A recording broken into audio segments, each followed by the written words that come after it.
स्वागत है आपका प्योर पॉलिटिक्स में। सरकार ने आखिरकार संसद में 78 सांसदों को निलंबित कर दिया है, जिसमें कि राज्यसभा के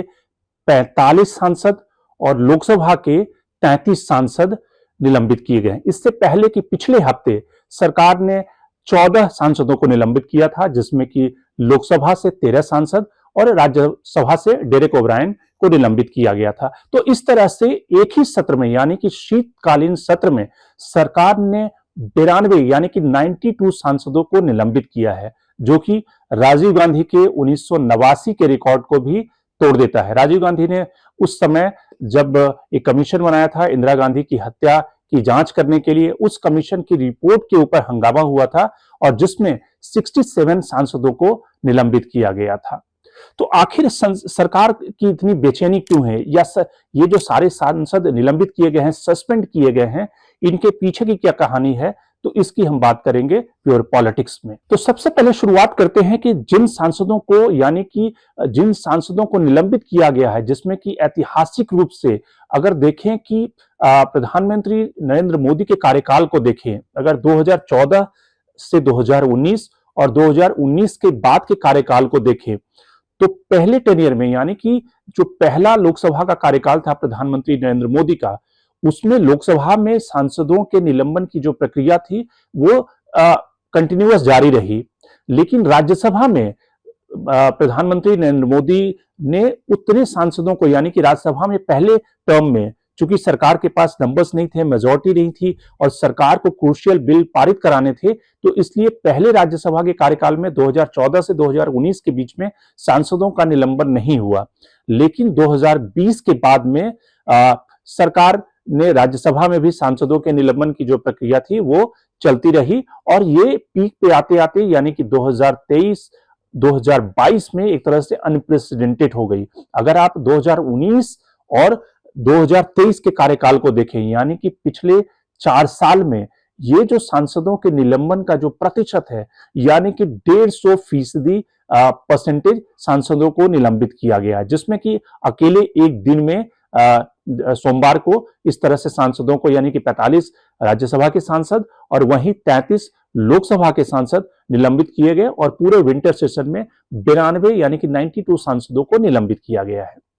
तो आखिर इसके पीछे की कहानी क्या है? क्यों मोदी सरकार और जो अपोजिशन दोनों के बीच की जो जिसको कहते हैं कि सरकार और विपक्ष के बीच पार्लियामेंट्री डेमोक्रेसी में एक रिलेशनशिप होती है संसद को चलाने का, वो इस ब्रेकडाउन की स्थिति में पहुंच गया कि सरकार को एक ही सत्र में 92 सांसदों को निलंबित करना पड़ा। याद कीजिए 2012 जब अरुण जेटली राज्यसभा में विपक्ष के नेता थे और सुषमा स्वराज विपक्ष की नेता थी लोकसभा में, और 2009 से 2014 जो मनमोहन सिंह का कार्यकाल था, उस पूरे कार्यकाल में बीजेपी विपक्ष में रहते हुए, चाहे वो कोल घोटाला हो, चाहे सीडब्ल्यूजी का घोटाला हो,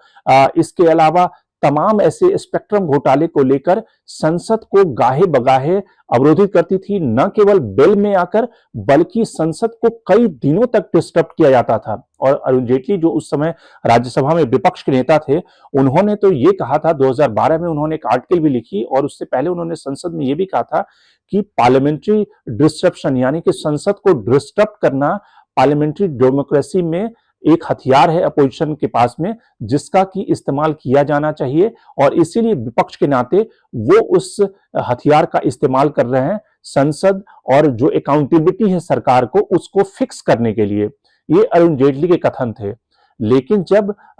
2015 में जब वेंकैया नायडू राज्यसभा के चेयरमैन थे, उस समय ढेर सारे कांग्रेस के सांसदों को निलंबित किया गया, तो वेंकैया नायडू ने ये कहा था कि राजीव गांधी के टेनियर में तो 67 सांसदों को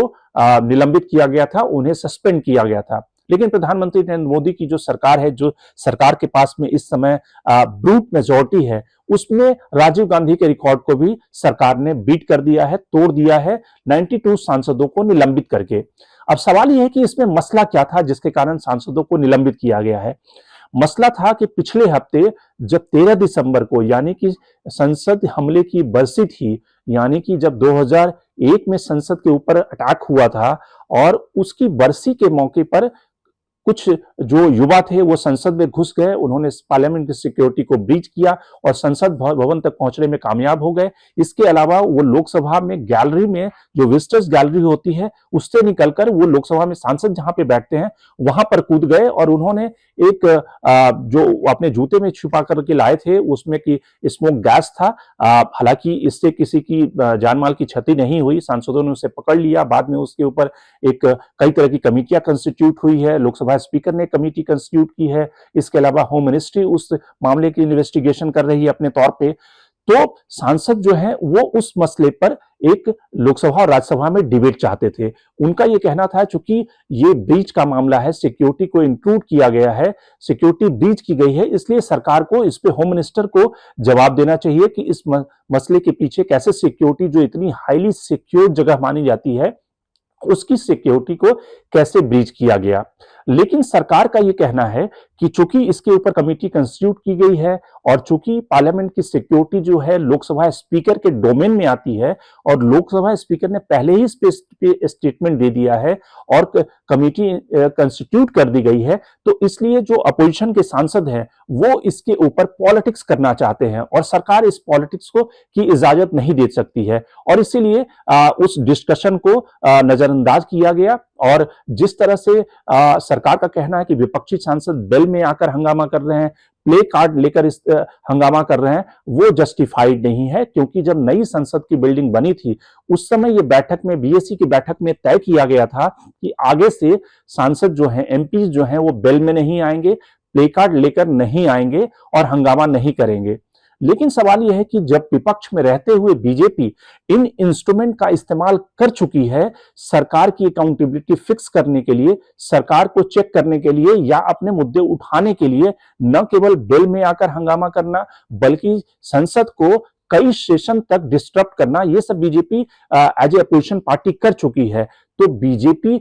क्यों आज की तारीख में अपनी ब्रूट मेजॉरिटी के आधार पर विपक्ष को एक तरह से उस इंस्ट्रूमेंट का इस्तेमाल करने नहीं देना चाह रही, जबकि विपक्ष की ये मांग है, भले ही अगर मान भी ले एक सवाल के तौर पे कि अपोजिशन इस मामले पर पॉलिटिक्स करना चाह रहा है, जबकि सरकार ने कमेटी कंस्टिट्यूट कर दी है, लेकिन प्रधानमंत्री ने जो बाहर जाकर एक मीडिया एक न्यूज़पेपर को इंटरव्यू दिया, वैसे ही होम मिनिस्टर ने एक टीवी चैनल को इंटरव्यू दिया जिसमें उन्होंने पार्लियामेंट की सिक्योरिटी के मुद्दे पर उन्होंने अपनी बात रखी है। तो सरकार जब संसद का सत्र चल रहा है उस समय सरकार की पहली रिस्पॉन्सिबिलिटी बनती है कि वो संसद में आकर विपक्ष को जवाब दे या फिर संसद को की अकाउंटेबिलिटी को फिक्स करते हुए वहां पे अपना पक्ष रखे। लेकिन चूंकि सरकार और जिस तरह से मोदी सरकार की जो मेजॉरिटी है और जिस तरह से अपोजिशन और सरकार के रिश्ते बिल्कुल खत्म हो चुके हैं या दरक चुके हैं, उसमें वैसी स्थिति में इस बात की संभावना न के बराबर है कि सरकार विपक्ष के सामने